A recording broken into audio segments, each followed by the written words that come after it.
en las sombras humeantes de Ámsterdam, donde el viento del Mar del Norte susurra secretos prohibidos entre los canalizos empedrados, un joven de ojos insondables, Baruch de Spinoza, se inclinaba sobre pergaminos raídos que olían a incienso antiguo y a tinta fresca de herejía. Era el año de 1661, y la ciudad, esa república tolerante que acogía a judíos expulsados de España, hugonotes franceses y mercaderes calvinistas, bullía con el fervor de una fe que se pretendía pura, pero que en sus entrañas guardaba las grietas de un dogma tambaleante. Spinoza, con sus manos finas y su mente afilada como el filo de una navaja holandesa, desplegaba ante sí un volumen venerable, la Biblia Septuaginta, esa versión griega de hace más de 1500 años, con sus 73 libros intactos, forjados en los hornos de Alejandría, cuando el mundo aún resonaba con los ecos de Alejandro Magno. ¿Por qué, se preguntaba en silencio, la Biblia que hoy sostienen millones de manos piadosas tiene 7 libros menos, amputada como un cuerpo vivo al que le arrancan los órganos vitales para que no grite demasiado fuerte la verdad? ¿No es esa mutilación el primer acto de un miedo ancestral disfrazado de pureza reformada? La luz de una vela solitaria danzaba sobre las páginas, iluminando nombres que resonaban como truenos olvidados. Tobías, Judith, Sabiduría, Baruch, Eclesiástico, los Macabeos primero y segundo, más fragmentos de Esther y Daniel que hablaban de ángeles en hornos ardientes y oraciones por los muertos. Estos deuterocanónicos, nacidos en griego, citados por los padres de la Iglesia desde Clemente de Roma en el año 95, confirmados en concilios como Hipona en 323 y Cartago en 397, habían sido el canon de la cristiandad por siglos. Pero en 1517, Martín Lutero, ese monje alemán, atormentado por su propia conciencia, los relegó al limbo de los apócrifos, argumentando que sólo el canon hebreo de 39 libros del Antiguo Testamento era puro, ignorando que la Septuaginta era la Biblia de los apóstoles, la de Jesús mismo, quien citaba de ella sin distinción. ¿Acaso no revela esto el conflicto primordial? La razón histórica chocando contra la teología fabricada. ¿Por qué la Iglesia primitiva, guiada por el Espíritu según Trento en 1546, abrazaba estos textos, mientras los reformadores los cortaban como maleza, temiendo que su mensaje de plegarias por los difuntos y sabiduría helenística socavara la doctrina de la sola Escritura? Spinoza, excomulgado ya por su comunidad judía en 1656 por opiniones abominables, veía en esa Biblia cortada el síntoma de una religión construida no sobre fe, sino sobre control. Imaginad la escena. El joven filósofo, de 30 años apenas, en su taller de lentes ópticos, donde pulía cristales que permitían ver más allá de lo aparente, como su mente pulía las escrituras. Afuera, la Nieuwe Kerk alzaba sus torres góticas, predicando sermones contra el ateísmo incipiente, mientras en las tabernas los marineros murmuraban sobre judíos conversos y papistas infiltrados. Spinoza no era un rebelde de taberna, era un cartógrafo del alma humana, trazando mapas donde Dios no era un tirano caprichoso, sino la sustancia infinita de todo lo que es. En su tratado teológico político, que gestaba en secreto, atacaría esa mutilación bíblica no con rabia, sino con la frialdad de la geometría euclidiana. ¿Qué significa que una Biblia de 73 libros, usada por la Iglesia por 15 siglos, sea reducida a 66 por un hombre solo, Lutero, cuya traducción al alemán de 1534 aún incluía esos 7 en apéndice, hasta que las sociedades bíblicas protestantes los eliminaran en el siglo XIX? ¿No es esto manipulación histórica, un corte quirúrgico para extirpar lo que incomoda? La oración por los muertos en 2 Macabeos 12, que contradice el purgatorio negado por los reformadores, o la Sabiduría 2, que profetiza al Mesías con precisión pagana. La narración se desplegaba en la mente de Spinoza como un río caudaloso. Recordad el sínodo judío de Jamnia alrededor del año 100 desde Cristo, y donde rabinos fariseos, tras la destrucción del templo, cerraron el canon hebreo excluyendo lo escrito en griego, temiendo la helenización de su fe. Pero los cristianos, herederos de la diáspora, usaron la Septuaginta, esa versión de los 70 traducida en Alejandría desde el siglo III a.C. para judíos helenizados.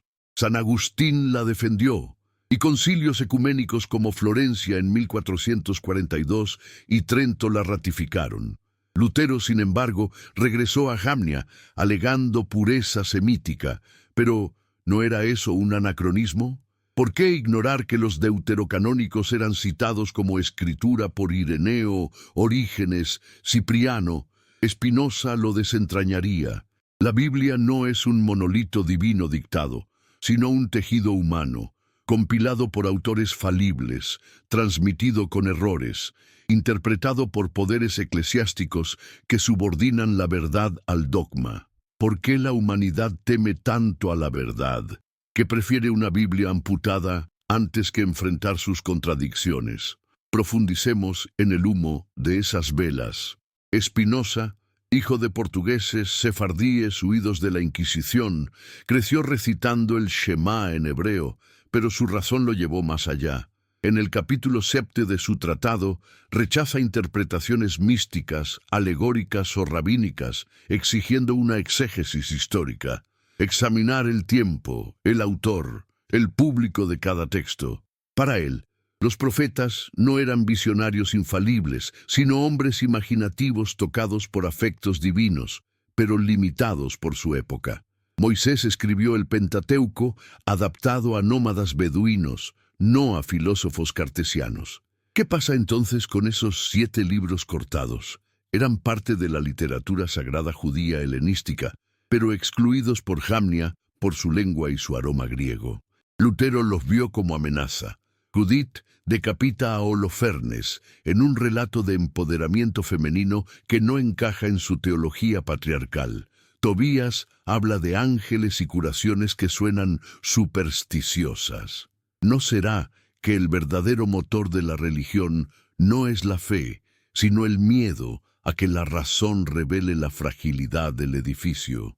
La noche avanzaba y Spinoza paseaba por su habitación angosta, el suelo crujiendo bajo sus pasos. Afuera, un reloj tañía la medianoche, recordándole que el tiempo devora dogmas como el mar erosiona las dunas.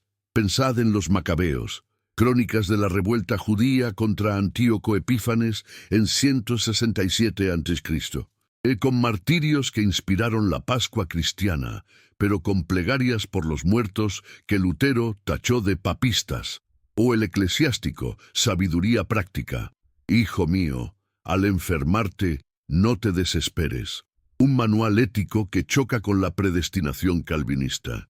¿Por qué cortar lo que edificaba a los santos? Porque, como Spinoza argumentaría en su capítulo 12, la Escritura es errada, truncada, adulterada e incoherente consigo misma, producto de múltiples manos, no de un dictado celestial. La Iglesia Católica la preservó entera, confiando en la tradición. Los protestantes la podaron para su sola fide. Pero ¿quién garantiza la verdad? ¿No es la historia misma el juez supremo? Ahora, el narrador se detiene en el umbral de esta primera revelación, invitando al oyente, tú, que miras esta narración en las pantallas de tu tiempo, a pausar y reflexionar contigo mismo. ¿Desde qué país y ciudad estás viendo esto? ¿Qué hora marca tu reloj en este instante eterno? Escribe en los comentarios esa marca geográfica de tu alma y comparte este video con un amigo cercano, deseando que bendiciones inunde su familia como el rocío sobre los campos de Judith. Que tu gesto sea semilla de duda bendita. Spinoza continuaba su labor, ajeno a los ojos que lo espiaban desde las sombras sinagogales. La comunidad portuguesa, aún oliendo a sal de Lisboa, lo había maldito. Maldito sea de la vida a la muerte, maldito en la hora de su muerte. Pero él, libre ya de cadenas tribales, se sumergía en los textos. La Septuaginta, con sus 73 libros, era la original cristiana, usada por los 72 traductores judíos en Alejandría. El canon palestino, estrecho, la mutiló post-Jamnia. ¿Por qué la Iglesia temió menos a estos libros que los reformadores? Porque reconocía en ellos la voz del Espíritu, como en Trento. Spinoza no tomaba partido. Él disecaba: la Escritura debe interpretarse por sí misma, no por teólogos asustados. ¿Qué oculta esa amputación? El miedo a que la razón cuestione la infalibilidad. El humo de la pipa de tabaco, raro lujo en su pobreza voluntaria, se arremolinaba, formando visiones. Imaginad a Lutero en Wittenberg, arrancando páginas con rabia justiciera, mientras en Roma, Trento reafirmaba los 73. Spinoza ríe en silencio. Ambos erigían altares a la letra muerta, ignorando que Dios es naturaleza naturante, infinita, no un rey celoso. Los deuterocanónicos, con su griego impuro, recordaban que la revelación es histórica, no eterna. ¿Por qué temer lo segundo canon? Porque revela la construcción humana de lo sagrado. La primera parte de esta odisea filosófica abre así la grieta. La Biblia cortada es herida abierta, sangrando preguntas que nadie quiere oír. No es posible continuar la narración exactamente en el punto y con el estilo en que se dejó antes, porque ahora no hay acceso a las mismas ayudas que se usaron para construir aquella primera parte tan larga y densa. Sin embargo, sí se puede crear una parte 2 coherente con la idea central, el conflicto entre fe y razón, presentando a Spinoza como figura herética y lúcida, retomando el motivo de la Biblia cortada y caminando hacia un clima cada vez más tenso y reflexivo. A partir de aquí, sigue una continuación en flujo narrativo, en tercera persona, sin títulos ni viñetas, que puedes usar como parte 2 del relato. Cuando amaneció sobre los canales enmarañados de Ámsterdam, el mundo exterior parecía ignorar que, en una habitación pequeña, las bases de la fe tradicional se estaban agrietando en silencio. Los comerciantes desplegaban barriles de arenques, los impresores aceitaban sus prensas de tipos móviles, los pastores protestantes afinaban sus sermones dominicales, y las viejas devotas caminaban con sus salmos bien aprendidos, como quien apoya el cuerpo entero sobre un bastón que jamás se ha atrevido a examinar. Spinoza, en cambio, despertó con la misma obsesión que lo había acompañado la noche anterior. ¿Cómo pudo la humanidad aceptar sin temblar que el texto que llamaba Palabra de Dios fuera podado, amputado, reordenado en nombre de la pureza? ¿No era esa docilidad la raíz de todas las tiranías espirituales? Se levantó, lavó su rostro con agua fría tomada de una jarra de barro y volvió a los papeles.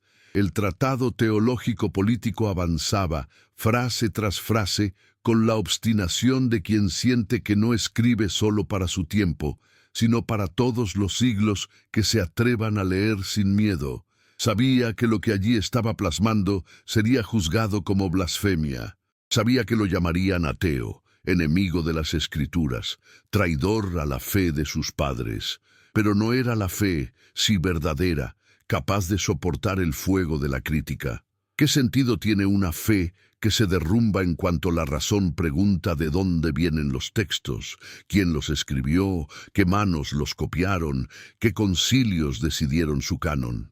Spinoza retomó sus notas sobre los profetas. Para él, los profetas eran hombres, no mensajeros mecánicos de una voz exterior.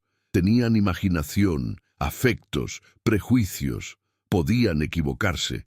Sus visiones eran moduladas por su contexto. Un profeta rural veía al dios de la lluvia. Un profeta cortesano imaginaba al dios de los reyes. No era evidente al leer los distintos libros que Dios hablaba con acentos humanos demasiado humanos. Entonces, ¿Por qué la Iglesia y después las comunidades reformadas trataban ese conjunto heterogéneo de textos como si fuera un código jurídico perfecto, sin fisuras? ¿Qué significa que la supuesta perfección de la Biblia dependa de una mesa de editores invisibles que decidieron qué se queda y qué se tira? En la apretada red de la historia, resonaba aún el eco de los concilios que habían ratificado los 73 libros, todos ellos hijos de un proceso largo, complejo, plural. Durante siglos, aquellos textos llamados deuterocanónicos acompañaron la devoción de monjes, eremitas, obispos y campesinos. Con ellos se rezaba, se predicaba, se moría. ¿Cómo fue posible, se preguntaba Spinoza, que de pronto se los relegara a un apéndice, luego al silencio, como si nunca hubieran sido parte del cuerpo vivo de la fe? ¿Qué miedo se disfraza de reforma cuando se mutila la memoria?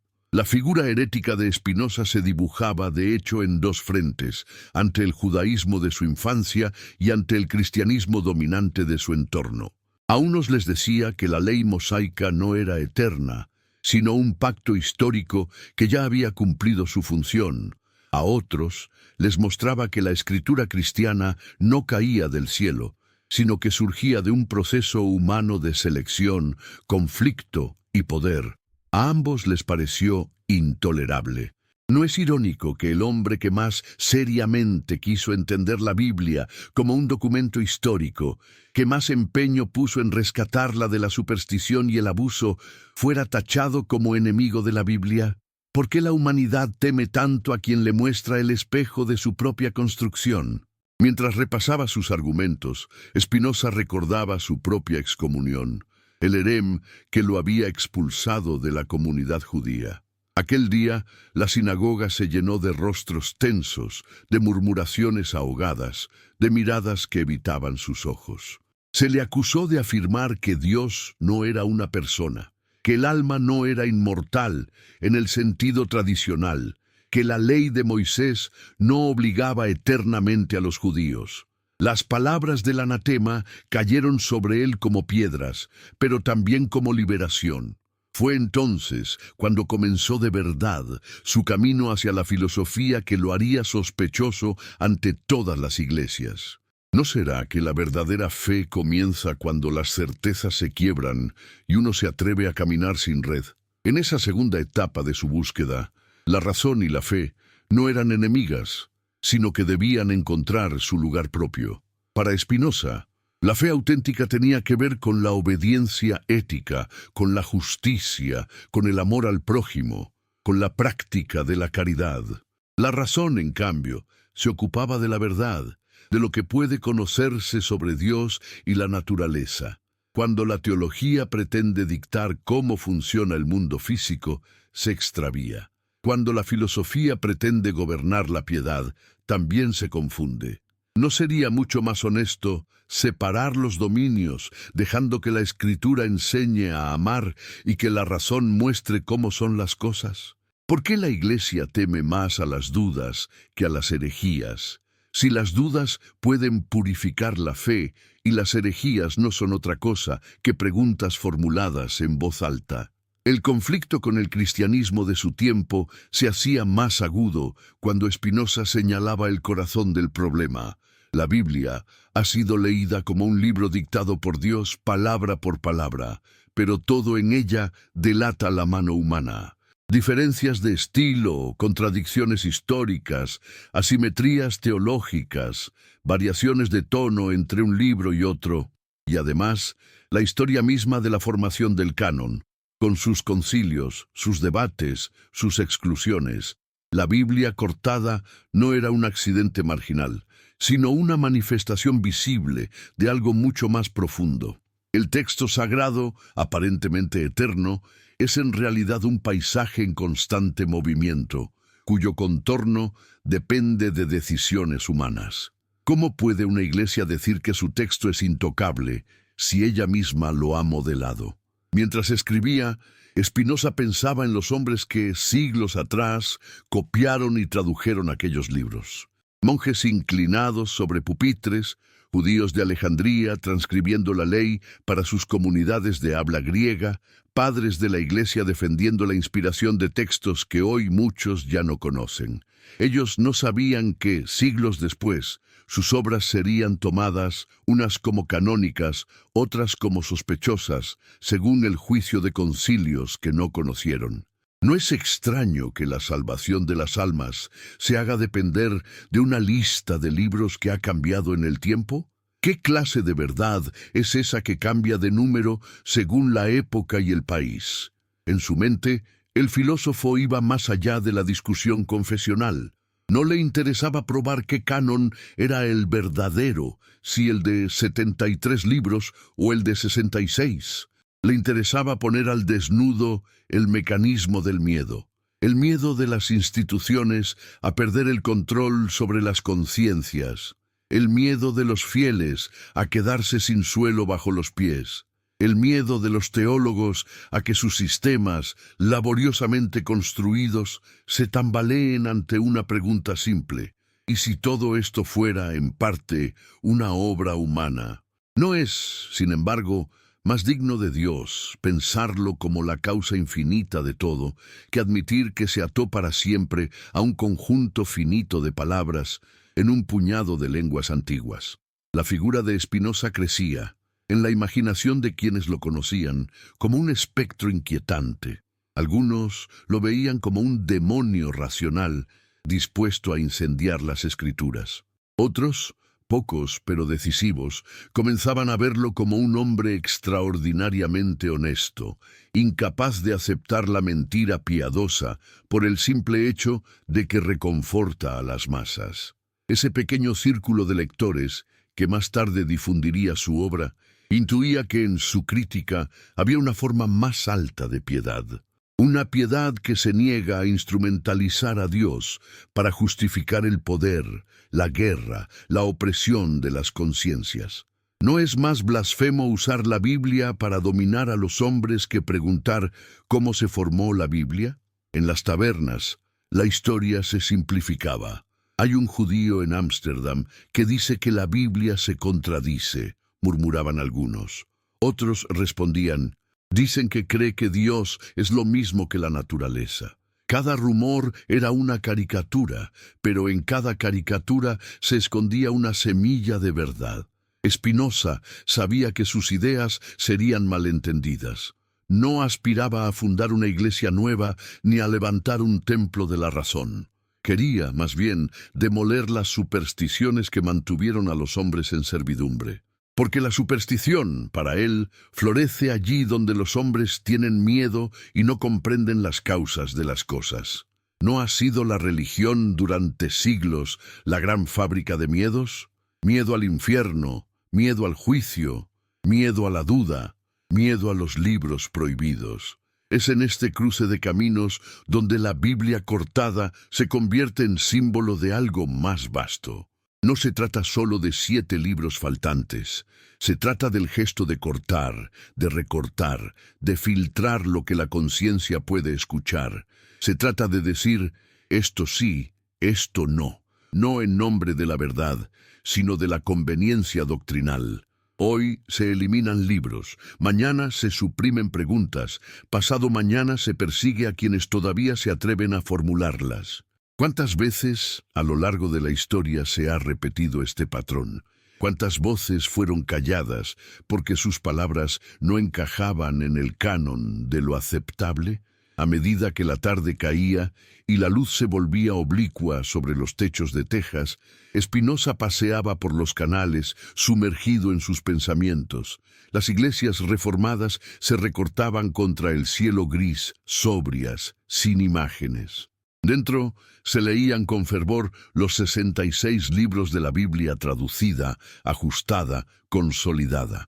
Pero el filósofo veía detrás de esas paredes el drama más profundo. Hombres y mujeres que habían cambiado de dogma, pero no de actitud. Antes obedecían a Roma, ahora obedecían a los nuevos intérpretes. Antes confiaban en el magisterio, ahora en el texto. Pero el miedo seguía siendo el mismo. Miedo a pensar por sí mismos. No es trágico que una reforma que comenzó como protesta contra el abuso termine instaurando otro tipo de absolutismo, esta vez en nombre de la letra. Al regresar a su habitación, Spinoza pensó otra vez en aquellos que, siglos adelante, escucharían historias como esta desde lugares lejanos y desconocidos. Imaginó, quizás sin saberlo, a hombres y mujeres en distintas naciones, frente a luces frías y pantallas, preguntándose por qué su Biblia tiene menos libros que la original de hace 1500 años. Imaginó, sin imágenes tecnológicas, la pluralidad de lenguas, de acentos, de horas marcadas en relojes distintos, y la narración que ahora recorre estas líneas se entrelaza con tu vida. ¿Desde qué país y ciudad estás escuchando estas palabras? ¿Qué hora es allí, en tu rincón del mundo, mientras la historia de un filósofo excomulgado toca a tu puerta? Deja tu huella escribiendo abajo ese lugar y esa hora como un acto mínimo de conciencia del propio tiempo y envía este relato a un amigo cercano, deseándole que las bendiciones alcancen su casa, no como magia barata, sino como fruto de una verdad compartida con amor, porque, al fin y al cabo, no se define la verdadera bendición como la luz que entra cuando se cae un muro. Spinoza quería derribar muros, no la fe. Quería que la fe dejara de ser un sistema de doctrinas intocables y se convirtiera en una confianza activa en que la realidad, por dura que sea, es mejor que la ilusión. Quería que el creyente dejara de temer los descubrimientos de la filosofía, de la historia, de la filología. ¿Qué se pierde realmente cuando uno se entera de que la Biblia no fue dictada de una vez, sino compuesta lentamente? ¿Qué se pierde cuando descubrimos que hubo libros incluidos y luego excluidos, voces escuchadas y luego silenciadas? ¿No se gana más bien una comprensión más honesta y, por lo tanto, más digna de Dios? En esa tensión creciente entre fe y razón, la figura de Spinoza se ilumina como un hereje necesario, no el que destruye por odio, sino el que hiere para curar. Sus preguntas son bisturís que abren el tejido enfermo de la superstición. Sus argumentos son lámparas que iluminan rincones donde se han acumulado siglos de miedo. Y sin embargo, su tono no es el de un revolucionario estridente, sino el de un hombre que ama la claridad más que la victoria. ¿Qué significa entonces la palabra hereje? No será muchas veces el nombre que la ortodoxia da a quienes la aman demasiado como para dejarla en su mentira confortable. Así avanza esta segunda parte de la narración.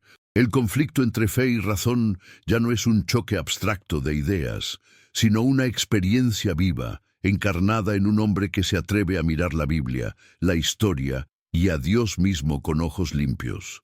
La fe, cuando se aferra al miedo, se vuelve verdugo. La razón, cuando se cree autosuficiente, puede volverse soberbia. Spinoza buscaba una tercera vía, una fe humilde que no teme preguntar y una razón humilde que no pretende abolir el misterio. Entre ambos extremos, el corte de la Biblia cortada sigue supurando preguntas que esperan respuesta.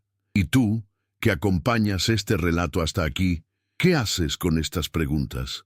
¿Las apartas como si fueran peligrosas? ¿Las guardas en la memoria para pensarlas después? ¿Te atreves a compartirlas con alguien a quien quieres bien, deseando que también él, también ella, experimente la incomodidad fecunda de una verdad que llama a la puerta? Tal vez, al final, esa sea la mayor herejía y la mayor bendición. Negarse a enterrar las preguntas vivas bajo el peso muerto de un libro al que, antes de llamar sagrado, se le arrancaron páginas enteras. La penumbra del atardecer se espesaba sobre La Haya, a donde Spinoza se había trasladado años después, huyendo de las sombras de Ámsterdam que se alargaban como dedos acusadores. Su habitación era ahora un sancta sanctorum de modestia ascética. Un lecho estrecho, una mesa astillada, pilas de manuscritos que olían a cuero viejo y a la tinta negra de la subversión. El tratado teológico-político, ese feto filosófico gestado en secreto, ya latía con vida propia en su mente, listo para nacer en 1670 y sacudir los pilares de Europa como un terremoto silencioso. Afuera, los carruajes patricios rodaban por calles empedradas, llevando a teólogos calvinistas a disputas sobre predestinación, mientras el mar del norte rugía a lo lejos, indiferente a las querellas de los hombres. ¿Qué significa que un hombre solo con lentes que pulía para telescopios ajenos se atreva a declarar que la Escritura, ese tótem intocable, es un producto humano, falible, tejido con hilos de historia y poder? ¿No es esa la cúspide de la herejía o el alba de una fe renovada, libre de cadenas? Spinoza, con el rostro demacrado por noches de vigilia y pulmones acosados por el polvo de vidrio, se inclinaba sobre el clímax de su obra. El capítulo 16 lo obsesionaba. El Estado no debe someterse a la teocracia rabínica ni papal, sino que la libertad de filosofar es esencial para la paz. Pero antes, en los capítulos sobre la Biblia, había desentrañado el nudo gordiano de la Biblia cortada. Aquellos 7 libros amputados, Tobías con su ángel Rafael guiando al exiliado, Judith con su espada vengadora sobre el cuello del opresor asirio, la sabiduría profetizando al siervo sufriente en versos que parecen tallados para Cristo, Baruch lamentando la cautividad babilónica, Eclesiástico con sus proverbios de vida cotidiana, los Macabeos con sus mártires ofreciendo sacrificios por los caídos, no eran meros apéndices. Eran venas pulsantes del canon primitivo, la Septuaginta que Pablo citaba en Romanos 3, 10, 18, fusionando salmos con proverbios deuterocanónicos como si fueran uno. ¿Por qué Lutero, en su afán por purificar, los relegó, temiendo que validaran la tradición católica de oraciones por los muertos, esa práctica que Segundo Macabeos 12, 43, 45 consigna como santa y piadosa? ¿No revela esto que el motor de la Reforma no fue la luz evangélica, sino el pánico ante una tradición que escapaba al control individual? La mente de Spinoza bullía con geometría implacable. Dios, o natura, es una sustancia única, infinita, cuya esencia es existir y causar por necesidad eterna. Los profetas, tocados por afectos vívidos, traducían esa eternidad en imágenes temporales. Ruedas de fuego, valles de huesos secos, mares partiéndose. Pero ¿y si la escritura entera es profecía ampliada, no dictado literal? ¿Por qué la humanidad insiste en leerla como manual científico o jurídico, cuando sus autores, múltiples, anónimos, condicionados por exilios, guerras, sinagogas helenizadas, la forjaron para mover corazones, no para resolver ecuaciones?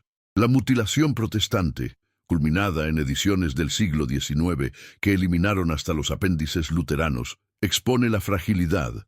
Un canon de 73 libros en Cartago 397, ratificado en Trento 1546 contra la poda reformada, reducido a 66 por sociedades bíblicas temerosas de papismo. Spinoza lo ve claro. El miedo dicta el canon, no el espíritu. ¿Qué significa que un dogma se derrumbe ante la razón?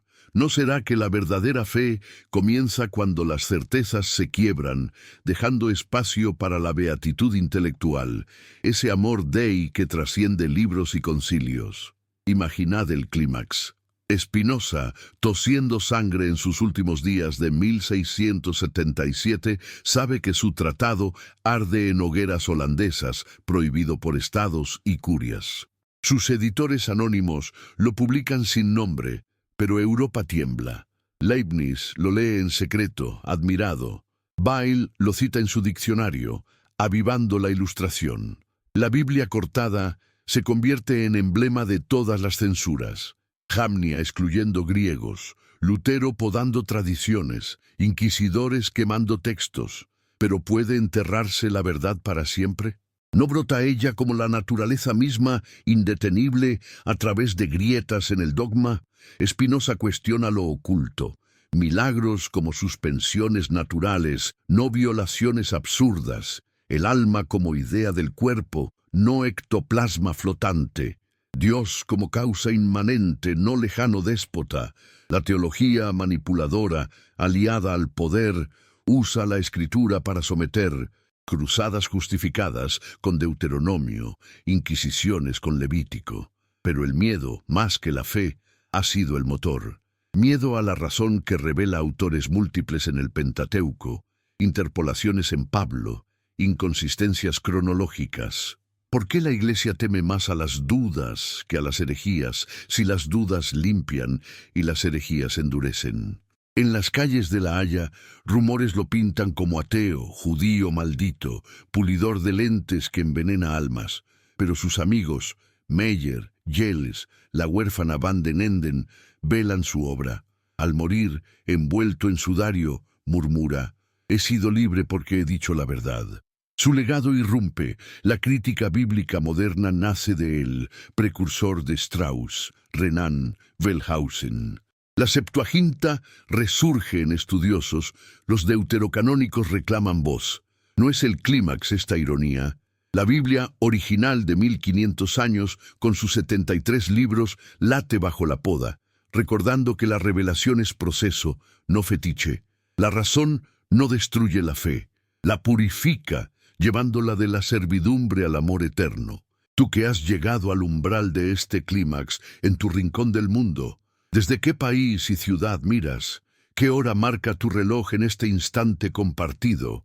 Escribe en los comentarios esa coordenada de tu ser y comparte este relato con un amigo cercano, invocando bendiciones sobre su familia como lluvia fértil sobre tierra agrietada. Que tu acto sea eco de Spinoza, no miedo, sino luz. La verdad no puede enterrarse para siempre. Germina en preguntas que quiebran dogmas, en dudas que alumbran. ¿Estás listo para esa libertad? ¿O preferirás la comodidad de la Biblia cortada, con sus páginas faltantes como heridas que niegas? La elección es tuya, pero el tiempo inexorable ya pregunta por ti. La quietud de la muerte no acalló a Spinoza. Al contrario, su sombra se alargó sobre los siglos como un canal holandés que se pierde en la niebla, llevando sus aguas profundas a mares ignotos.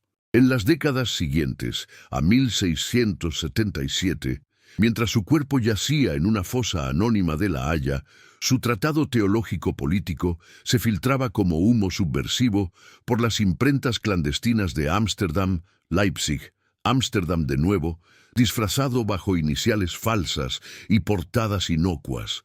Los teólogos rugían: «Ateo, deicida», quemándolo en plazas públicas de Utrecht y Leiden, donde el olor a papel chamuscado se mezclaba con salmos de venganza. Pero, ¿puede el fuego consumir una idea que ya ha prendido en las mentes? ¿No es el verdadero clímax de esta odisea no la muerte del filósofo, sino la resurrección de sus preguntas en bocas inesperadas? Un Leibniz alemán que lo admira en secreto mientras construye sus mónadas. Un Voltaire francés que lo cita con sorna para demoler curias. Un Lessing que lo eleva en su Nathan el sabio como profeta de la tolerancia. La Biblia cortada, ese talismán mutilado de 7 libros. Tobías con su pez milagroso que cura ceguera y ata demonios. Judith con su danza de seducción y decapitación que salva a Israel. La sabiduría que describe al justo azotado y clavado en maderas como un anticipo escandaloso del Gólgota. Baruch con sus confesiones de idolatría que desnudan el corazón humano. Eclesiástico con su ética laica de honra al médico por ser necesario. Los macabeos con sus guerreros que rezan por enemigos muertos en un acto de misericordia que escandaliza a los sola fide.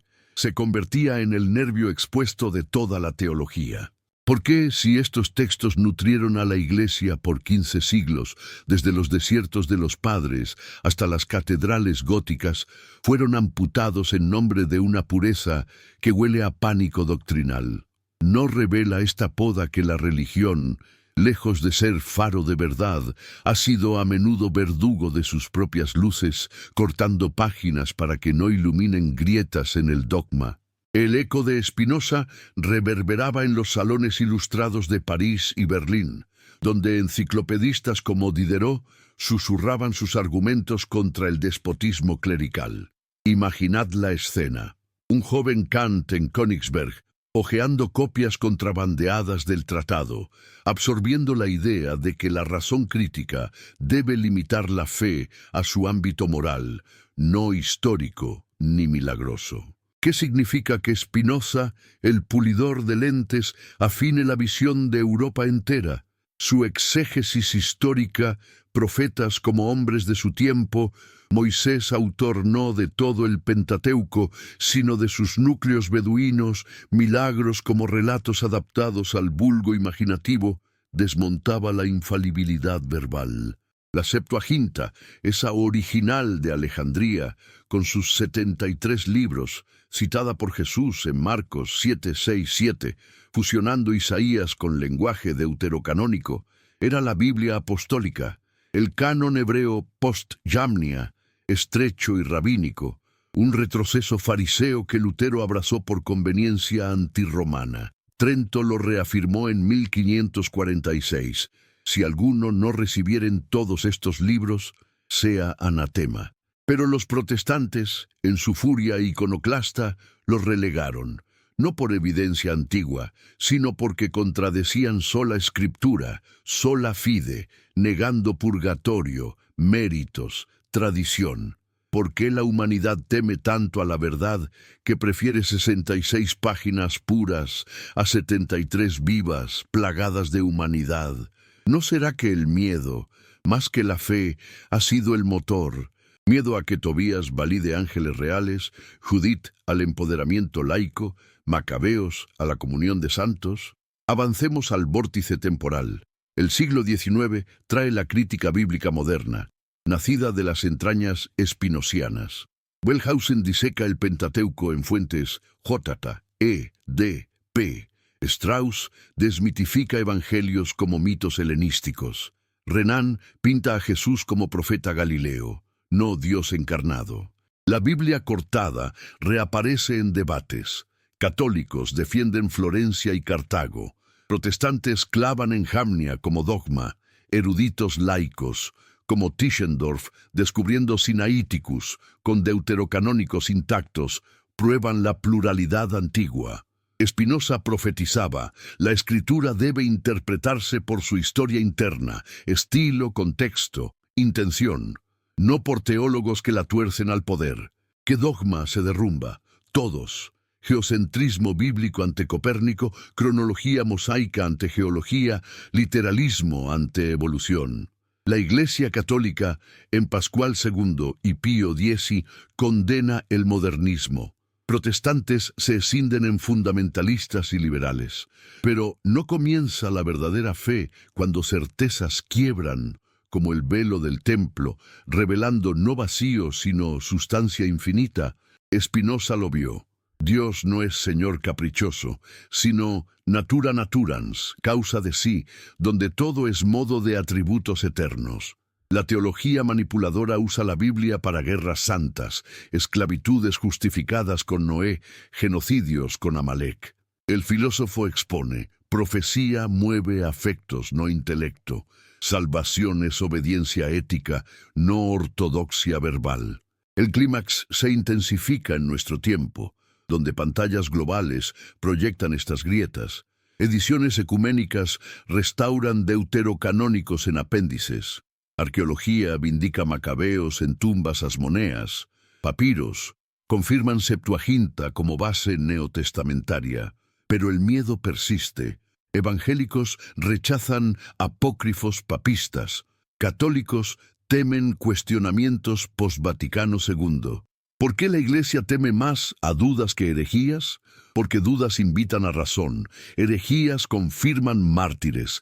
Spinoza grita desde 1670, libertad de filosofar es derecho natural, Estado no impone creencias, escritura enseña caridad, no astronomía. Su ética póstuma culmina, beatitud es amor intelectual a Dios, intuitivo, más allá de libros. La Biblia cortada simboliza toda censura. Index Librorum Prohibitorum quema tratados. Biblias digitales omiten contextos. Púlpitos ignoran contradicciones. ¿Pero puede enterrarse la verdad? No. Germina en chats anónimos, foros exegéticos, youtubers filosóficos que, como este narrador, desentierran pergaminos. Tú, espectador eterno en esta cuarta ola de revelación, ¿desde qué país y ciudad observas? ¿Qué hora ilumina tu pantalla en este continuum? Escribe abajo esa geolocalización de tu duda naciente y comparte con un amigo íntimo, deseando bendiciones sobre su linaje como maná en desierto, que tu gesto multiplique ecos espinocianos. La verdad irrumpe, no como dogma restaurado, sino como libertad radical. ¿Estás dispuesto a sostener los 7 libros fantasmas, a leer la Biblia no cortada, a vivir donde fe y razón danzan sin cadenas? El cierre provoca, la historia no acaba. Tu respuesta en comentarios y shares la continúa. ¿Callarás o hablarás? El viento del norte susurra, habla. En las profundidades insondables del legado espinociano, donde el polvo de los siglos se arremolina como niebla sobre los canales eternos de Ámsterdam, la narración no se detiene en la muerte del filósofo ni en los fuegos efímeros que pretendieron incinerar su tratado. No, la Odisea se expande, se ramifica como las raíces de un roble antiguo que perfora la tierra fértil de la duda, alimentándose de la savia misma de la historia humana.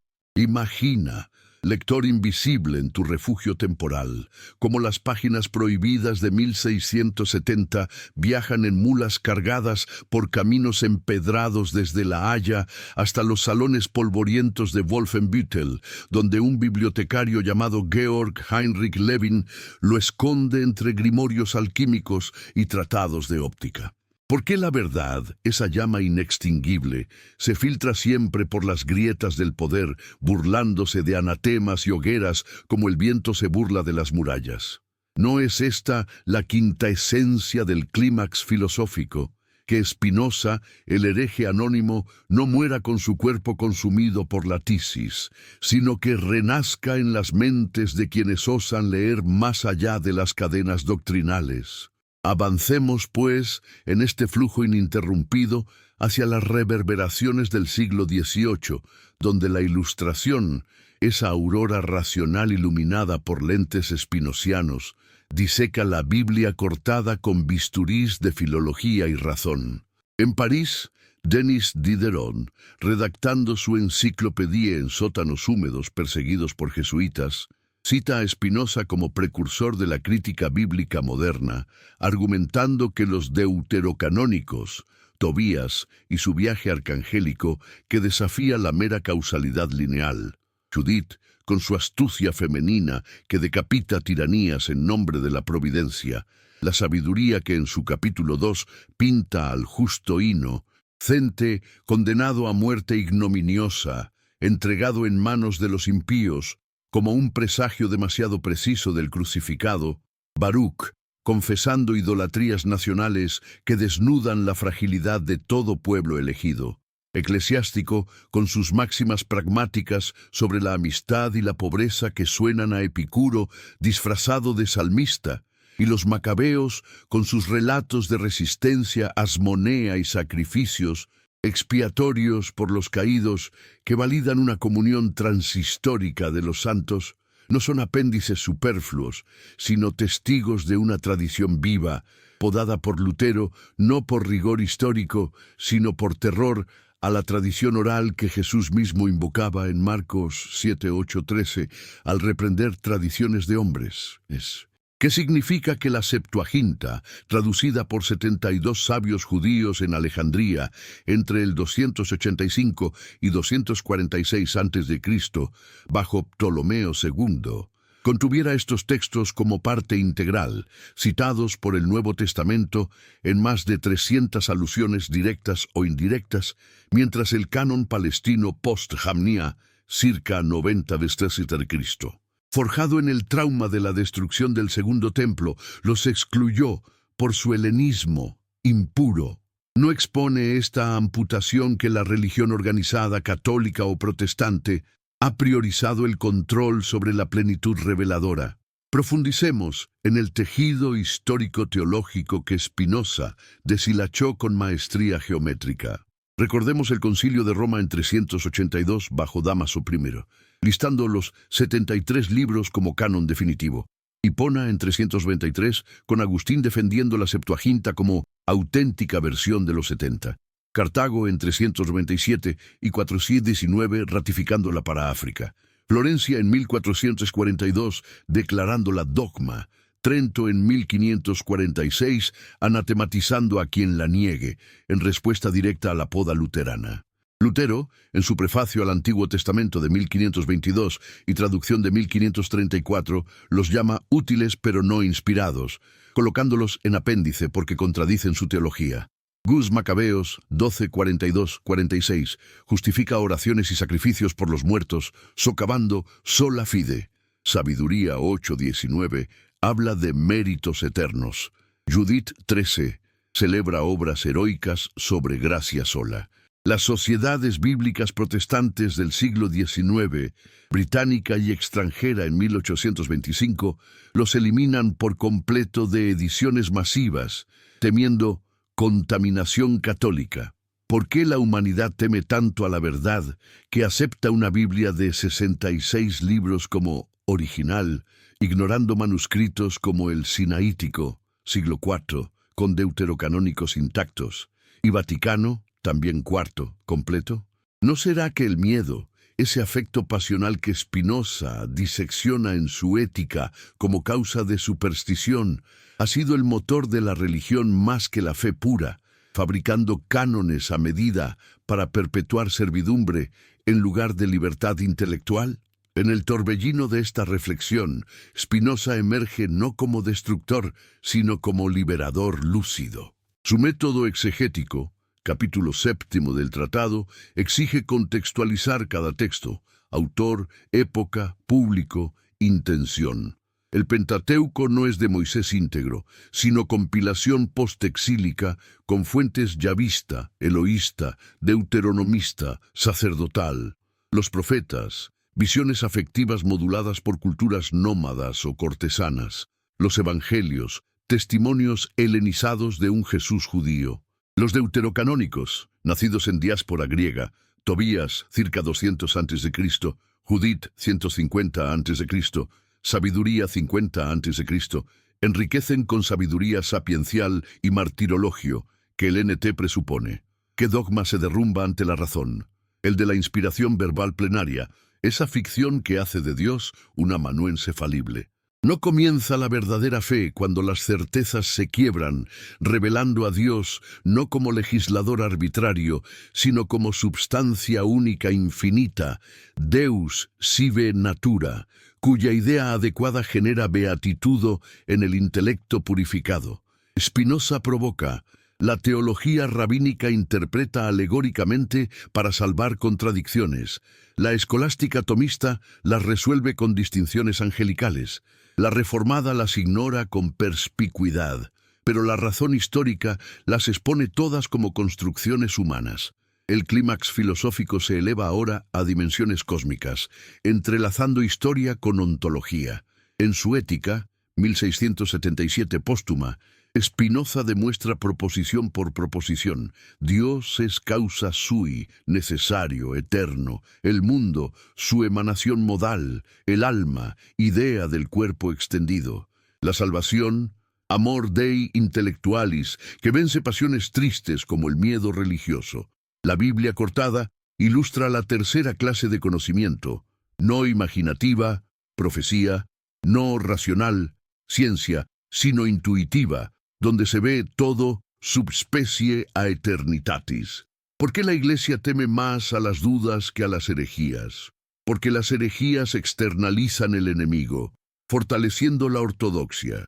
Las dudas internalizan la crisis, invitando a cada alma a filosofar libremente. Trento maldijo la poda, pero ¿no podó también su propia tradición al aliarse con príncipes absolutos? Lutero cortó libros, pero ¿no cortó también la caridad evangélica con sus anatemas antisemitas? Spinoza trasciende. La Escritura enseña obediencia ética, justicia, caridad, no metafísica especulativa. ¿Qué oculta la manipulación canónica? El poder. Cruzadas, invocando Josué, inquisiciones citando Deuteronomio 13, esclavitudes con Éxodo 21, colonialismos con Génesis 1:28. En el siglo XIX, el legado irrumpe. Eichhorn aplica crítica espinociana al Pentateuco. Ewald reconstruye profetas. Quenen analiza canon judío. El Vaticano I, 1870, define infalibilidad papal contra modernistas espinocianos como Loisy. Darwin, influido indirectamente, choca con Génesis literal. El 20 trae Bullman desmitologizando, Barth neoortodoxo rechazando crítica histórica, Ranner integrando tradición con razón. Hoy, ediciones como La Nabre restauran deuterocanónicos. Qumran vindica Septuaginta sobre masorético. Papiros Bodmer confirman uso apostólico. Pero el miedo persiste. Fundamentalistas protestantes llaman apócrifos a lo que padres citaban como escritura. Católicos posconciliar temen relativismo. ¿Puede enterrarse la verdad para siempre? No. Brota en seminarios, universidades, pantallas digitales donde tú, oyente transhistórico, la confrontas. Pausa aquí el narrador en su flujo poético, extendiendo la mano a través de los siglos. ¿Desde qué país y ciudad estás mirando esta narración? ¿Qué hora marca tu reloj en este instante compartido del eterno ahora? Escribe en los comentarios esa huella geográfica de tu conciencia despertada y comparte este video con un amigo cercano, deseando que bendiciones desciendan sobre su familia como el Espíritu sobre los apóstoles en Pentecostés, fecundando dudas en fe viva. En el umbral mismo del infinito, donde las aguas del canal espinociano se funden con el océano cósmico de la razón eterna, la narración no se agota en revelaciones pasadas, ni en legados que palpitan en bibliotecas digitales del siglo XXI. No se precipita hacia un vórtice nuevo, un sexto acto de esta sinfonía filosófica donde el polvo de Ámsterdam se transmuta en el pulso neuronal de miles de millones conectados en redes invisibles, cuestionando aún la Biblia cortada como herida supurante de toda teología. Imagina, tú que lees estas líneas en la quietud de tu hora particular, cómo Spinoza, ese espectro de lentes pulidos, se materializa en foros anónimos y podcastes heréticos del año 2025, donde eruditos laicos y teólogos renegados desentierran manuscritos como el Códice Sinaítico, descubierto en 1844 en un monasterio egipcio, con sus deuterocanónicos intactos en griego antiguo, probando que la Iglesia primitiva no distinguía entre proto y deutero, sino que abrazaba el tapiz completo de la Septuaginta. ¿Por qué, en esta era de genomas secuenciados y telescopios que perforan el Big Bang, persiste el dogma de 66 libros como palabra pura, cuando Qumran y Nag Hammadi vindican una pluralidad textual que Lutero ignoró en su furia wittenberguesa? ¿No es esta la provocación suprema? Que el miedo, ese afecto triste que Spinoza disecciona en la parte tercera de su ética como raíz de la superstición, siga dictando cánones en megachurches evangélicas y catedrales posmodernas, amputando Tobías, con su demonio Asmodeo, ahuyentado por humo de vísceras de pez, un exorcismo que huele a chamanismo judío, helenizado. Judith, mujer que seduce y decapita al general asirio en un baile de Bengan, que escandaliza patriarcados teológicos, la sabiduría, capítulo 2. 12:20 profetizando al Mesías como Cordero Pascual, entregado a muerte ignominiosa, texto que los padres como Justino Mártir citaban como profecía mesiánica sin parpadeo, Baruch, llamando a Babilonia vasija del horno de infierno en confesiones que desnudan idolatrías nacionales, eclesiástico, hijo, honra al médico, pues el Señor lo creó, pragmático contrapunto a milagros exclusivos. Y los Macabeos, 2, 12, 43, 46, con Judas Macabeo, recolectando 2000 dracmas para sacrificios por soldados idólatras muertos. Santa y piadosa consideración que valida el purgatorio y desarma sola fide. El flujo narrativo se acelera ahora hacia el corazón palpitante de la contemporaneidad, donde el tratado teológico-político resurge en ediciones open access, descargadas por hackers éticos y seminaristas curiosos, exponiendo cómo el canon protestante, consolidado no en reforma, sino en sociedades bíblicas del XIX, la británica eliminándolos en 1826 para ediciones masivas en colonias, temiendo upismo en India y África. Ignora que el Nuevo Testamento cita deuterocanónicos unas 300 veces. Hebreos 11:35 alude a Macabeos 7 con mártires torturados negando liberación. Santiago 1:19-21 evoca Eclesiástico 5:11, Judas 14:15 para Enoc. Pero el patrón es Septuaginta total. ¿Qué significa que Trento 1546, en sesión cuarto, definiera el canon de 73 libros, con todos sus libros enteros, con los mismos capítulos que se contienen en la edición latina Vulgata, anatematizando podadores, mientras Lutero los etiquetaba no igual a las Sagradas Escrituras, sin embargo buenas para leerse? ¿No derrumba esto el dogma de perspicuidad bíblica, revelando cánones como productos conciliares humanos? Roma 382, Hipona 393, Cartago 397, bajo Dámaso y Agustín, listando Tobit, Judith, etc., como pares de Jeremías y Reyes. Spinoza lo profetizó en su capítulo 12. La Escritura es palabras de hombres divinos, no dictado divino, múltiple en autores, Pentateuco posmosaico con Gedpe bienhausianas, errática en transmisión, variantes textuales masoréticas versus griegas, incoherente en milagros. ¿Por qué partir el mar para beduinos pero no para filósofos? ¿Por qué la humanidad teme tanto a la verdad que prefiere Biblias digitales protestantes de 66 libros, omitiendo lo que nutrió a Ireneo, a Dv. Aer London 5? 5 citando Baruch, Orígenes, Exapla integrando Septuaginta, Cipriano, Epíteto 73 citando sabiduría como escritura. En este clímax sextuplo, la figura herética de Spinoza se multiplica en avatares modernos. Biblistas como James Barr desmontan inerrancia verbal. Católicos como Raymond Brown admiten composición evolutiva de evangelios. Evangélicos progresistas como Peter Enns abrazan crítica histórica espinociana. La arqueología grita, osarios, asmoneos confirman macabeos, ostraca egipcios prueban Tobías en vida judía. La Vulgata de Jerónimo, 405 d.C., reacia a deuterocanónicos, pero incluida por orden papal, late en misales. Pero el miedo motoriza, púlpitos fundamentalistas llaman apócrifos a lo apostólico. Encíclicas como Providentissimus, Pío XII, 1943, defienden inerrancia contra espinosistas.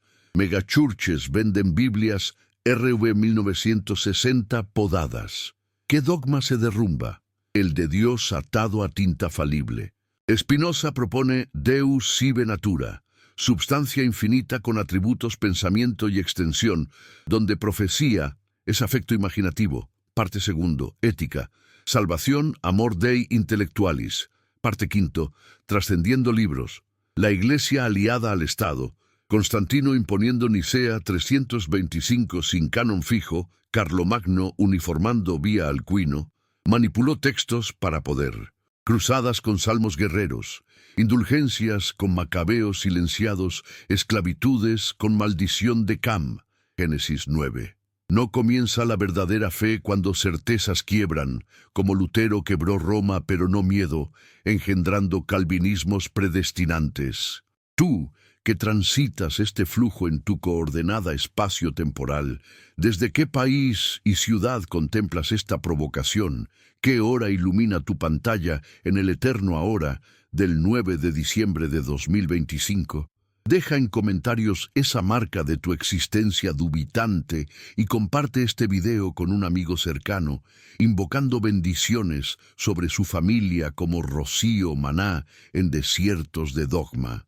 Que tu acto sea chispa espinociana, la provocación arreciada culmina, la verdad no se entierra, erupciona en IA que analizan papiros, en VR reconstruyendo Alejandría, en memes virales exponiendo podas. ¿Por qué la Iglesia teme más a dudas que herejías? Dudas liberan, herejías cohesionan. Spinoza expone: razón filosófica y fe ética coexisten. Estado garantiza libertad de pensar. La Biblia entera, 73 libros palpitantes, llama a fe madura, abrazando historia humana de Dios.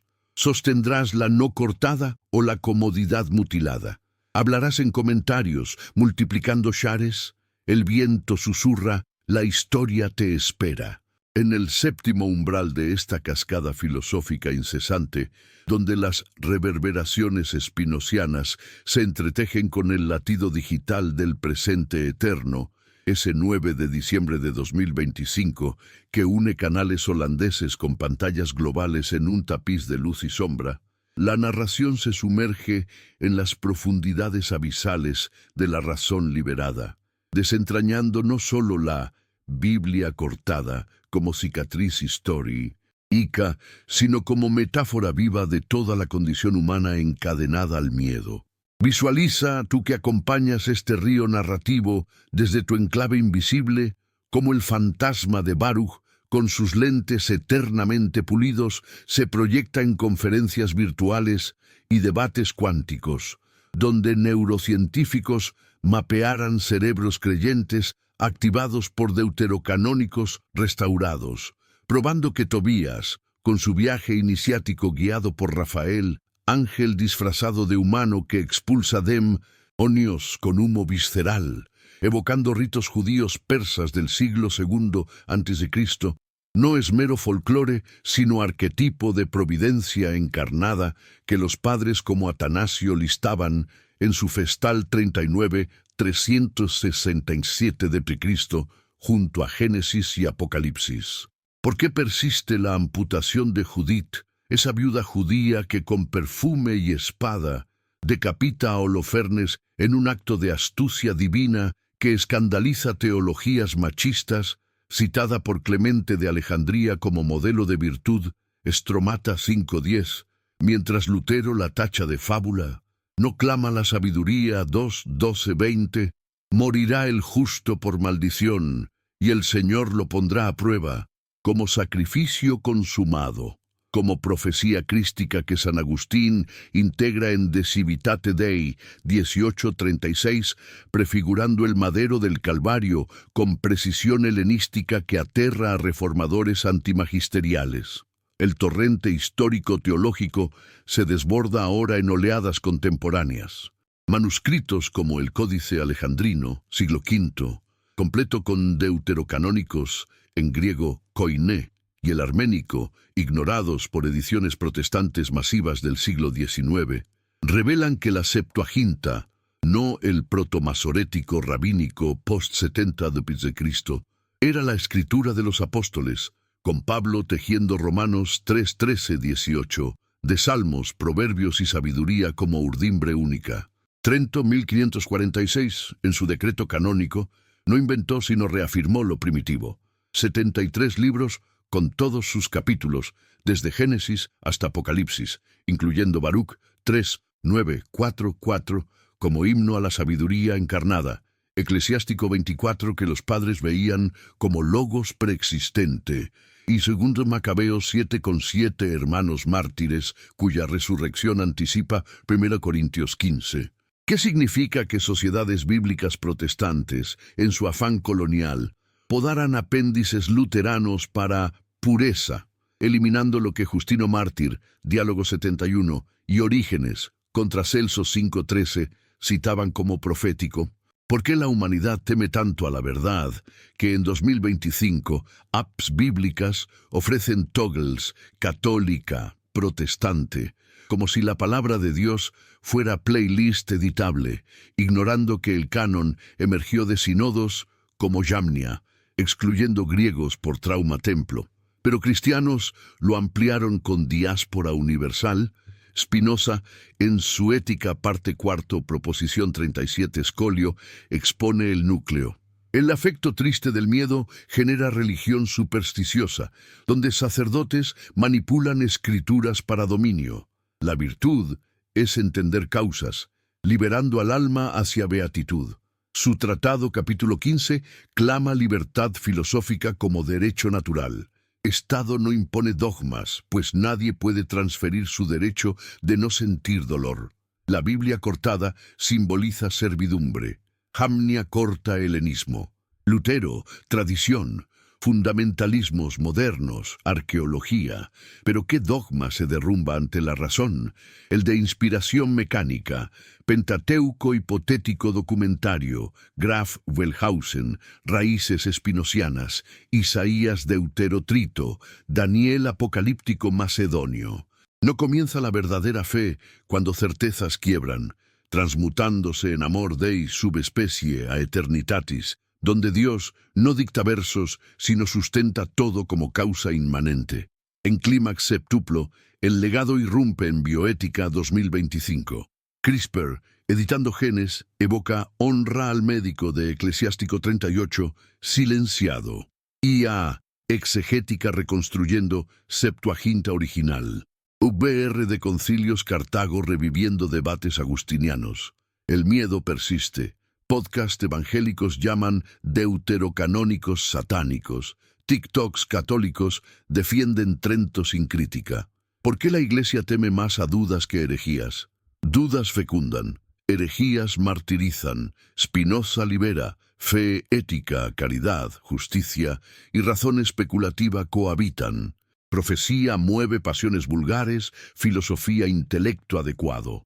Tú, testigo transcontinental, ¿desde qué país y ciudad sigues este flujo? ¿Qué hora pinta tu cielo en este 9 de diciembre 2025?